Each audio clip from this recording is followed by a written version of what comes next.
So I thought a lot about the first word I'd say today, and I decided to say Colombia. And the reason, I don't know how many of you have visited Colombia, but Colombia is just north of the border with Brazil. It's a beautiful country with extraordinary people like me and others. And it's populated with incredible fauna, flora, it's got water, it's got everything to be the perfect place. But we have a few problems. You may have heard of some of them. We have the oldest guerrilla, standing guerrilla in the world. It's been around for over 50 years, which means that in my lifetime I have never lived one day of peace in my country. This guerrilla and the main group is the FARC guerrillas, Revolutionary Armed Forces of Colombia.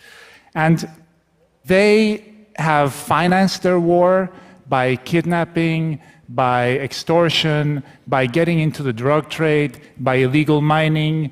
There has been terrorism, there has been random bombs. So it's not good. It's not really good. And if you look at the human cost of this war over 50 years, we have had more than 5,700,000 displaced population. It's one of the biggest displaced populations in the world.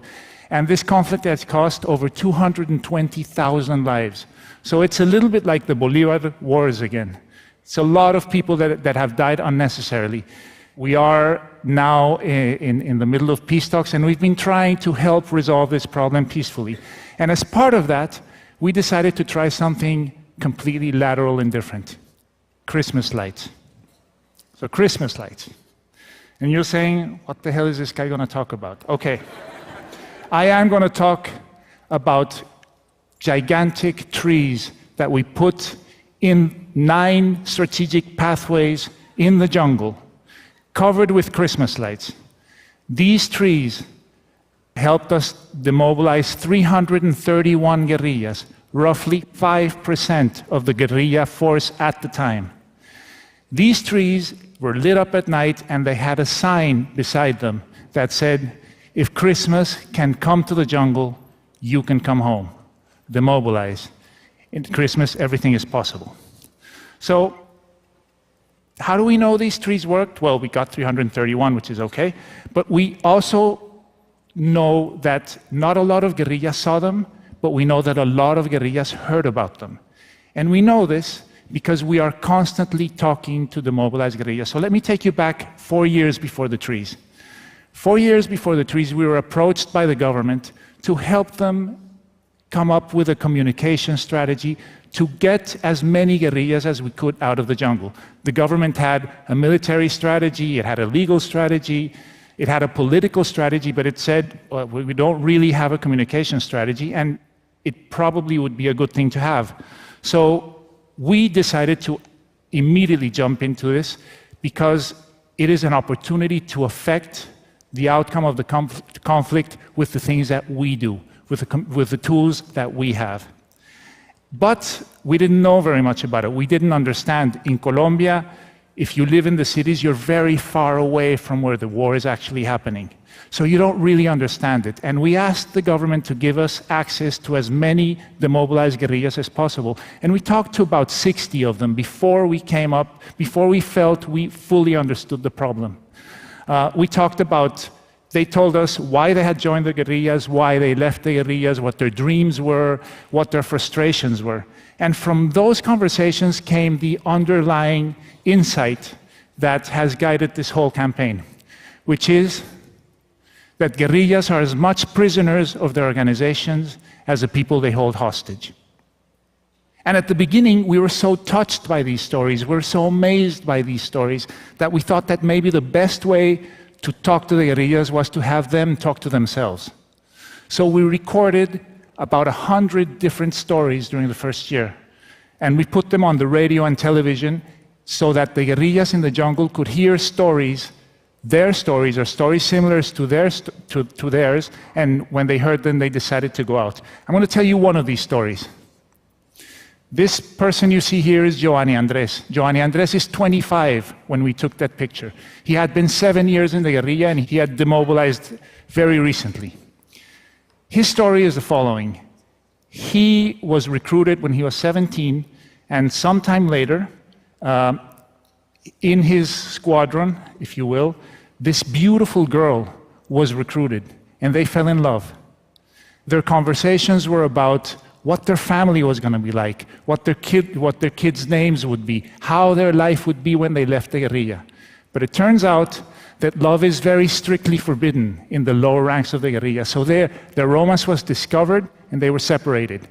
He was sent very far away, and she was left behind. She was very familiar with the territory, so one night when she was on guard, she just left. And she went to the army, she demobilized, and she was one of the persons that we had the fortune to talk to. And we were really touched by this story, so we made a radio spot. And it turns out, by chance, that far away, many, many kilometers north, he heard her on the radio. And when he heard her on the radio, he said, "What am I doing here?" O sea, she had the balls to get out. I need to do the same thing. And he did. He walked for 2 days and 2 nights. And he risked his life and he got out. And the only thing he wanted was to see her. The only thing that was in his mind was to see her. The story, they did meet. Okay, I know you're wondering, but yes, they did meet. They did meet. She had been recruited when she was 15, and she left when she was 17. So there were a lot of other complications, but they did eventually meet. I don't know if they're together now. I can't, but I can find out.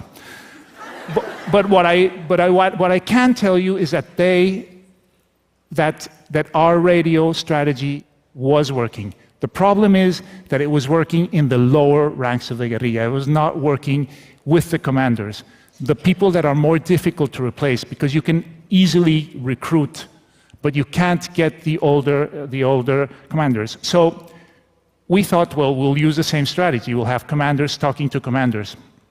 And we even went as far as asking ex-commanders of the guerrilla to fly on helicopters with microphones, telling the people that used to fight with them, there is a better life out there, I'm doing good, this is not worth it, etc.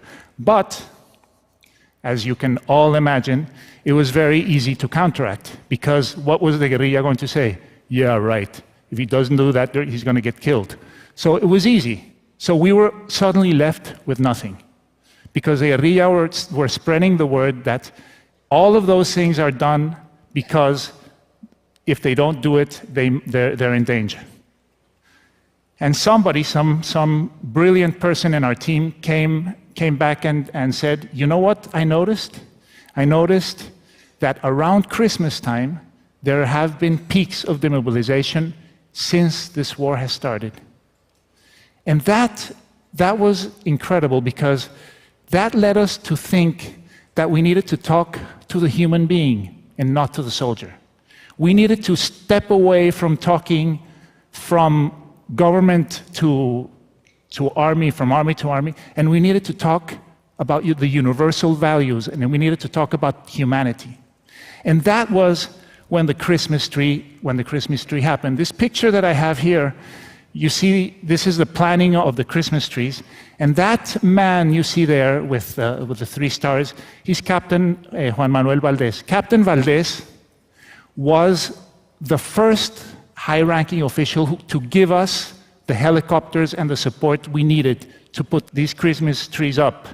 And he said in that meeting something that I will never forget. He said, I want to do this because being generous makes me stronger, makes my men feel stronger. And I get very emotional when I remember him, because he was killed later in combat, and we really miss him. But I think I want you all to see him, because he was really, really important. He gave us all the support to put up the first Christmas trees. What happened later is that the guerrillas who came out during the Christmas tree operation and all of that said, that's really good, Christmas trees are really cool, but you know what? We really don't walk anymore, we use rivers. So rivers are the highways of the jungle, and this is something we learned. And most of the recruiting was being done in and around the river villages. So we went to these river villages and we asked the people, and probably some of them were direct acquaintances of the guerrilla, we asked them, can you send guerrillas a message? We collected over 6,000 messages. Some of them were notes saying get out, some of them were toys, some of them were candy. Even people took off their jewelry, their little crosses and religious things, and put them in these floating balls that we sent down the rivers so that they could be picked up at night. And we sent thousands of these down the rivers and then picked them up later if they weren't. But lots of them were picked up. This generated, on average, a demobilization every 6 hours. So this was incredible, and it was about come home at Christmas. Then came the peace process. And when the peace process started, the whole mindset of the guerrilla changed. And it changed because it makes you think, well, if there's a peace process, this is probably going to be over. At some point, I'm going to get out. And their fears completely changed. And their fears were not about, am I going to get killed? Or their fears were, am I going to be rejected? When I get out of this, am I going to be rejected? So the past Christmas, what we did was we found 27 mothers of guerrillas, and we asked them to give us pictures of their children when they only could recognize themselves so as not to put their lives in danger. And we asked them to give the most motherly message you can get, which is, before you were a guerrilla, you were my child. So come home, I'm waiting for you. You can see the pictures here, I'll show you a couple. Thank you.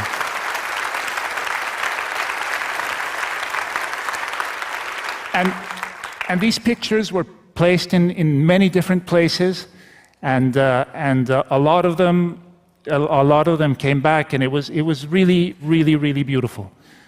And then we decided to work with society. So we did mothers around Christmas time. Now let's talk about the rest of the people. And you may be aware of this or not, but there was a World Cup this year. And Colombia played really well. And it was a unifying moment for Colombia. And what we did was tell the guerrillas, come, get out of the jungle, we're saving a place for you. So this was television, this was all sorts of all different types of media saying, we are saving a place for you. The soldier here in the commercial says, I'm saving a place for you right here in this helicopter so that you can get out of this jungle and go enjoy the World Cup. Ex-football players, radio announcers, everybody was saving a place for the guerrilla. So since we started this work a little over 8 years ago, 17,000 guerrillas have demobilized. I do not... Thank you.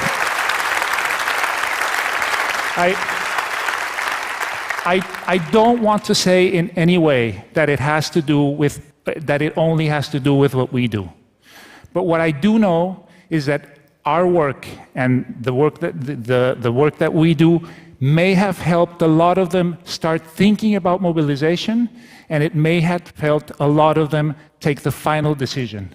If that is true, advertising is still one of the most powerful tools of change that we have available.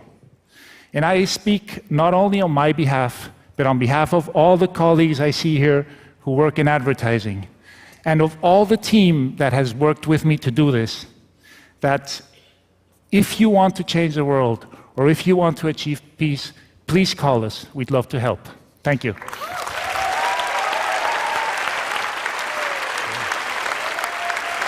bad. Not bad. Big applause.